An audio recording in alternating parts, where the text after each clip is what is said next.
अस्सलाम वालेकुम बच्चों। आज पीर 28 दिसंबर सन 2020 3 दिन की हमारी क्रिसमस की वेकेशंस थी। 3 दिन के बाद आज हम फिर से जुड़ रहे हैं अपनी ऑनलाइन स्टडीज के लिए। सब नज्म नंबर 15 जरा आसमां का समा देखिए, ये हो चुकी है ना बेटा, अपनी समझ चुके हैं हम इसे अच्छी तरीके से। पहले आज हम इसके सवाल जवाब करेंगे। पहले आप है ना अल्फाज मानी देख लीजिए। समा मंजर, आया जाहिर, फलक आसमान, आरास्ता सजा हुआ, सुहाना अच्छा प्यारा। सवाल जवाब करने से पहले आप अल्फाज मानी लिखेंगे, ठीक है। फिर है सवाल, एक जुमले में जवाब लिखिए। ये देखिए सवाल, एक जुमले में जवाब लिखिए।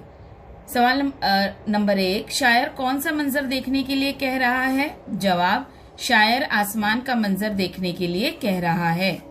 सवाल नंबर 2, तारे कैसे नजर आ रहे हैं? जवाब, तारे मोती की तरह निखरे हुए नजर आ रहे हैं।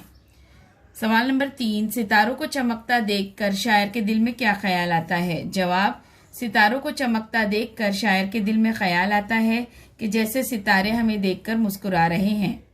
सवाल नंबर 4, शायर ने सितारों की मुस्कुराहट किसे कहा है? जवाब, शायर ने सितारों के चमकने और झिलमिलाने को मुस्कुराहट कहा है।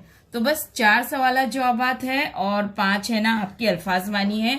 आप लिखेंगे एक सफ़े पे, आज की तारीख डालेंगे 28/12 सन 2020। ऊपर सफ़े पर अपना नाम लिखेंगे और ग्रुप पर पोस्ट करेंगे, ठीक है बेटा। चलिए, अल्लाह हाफिज।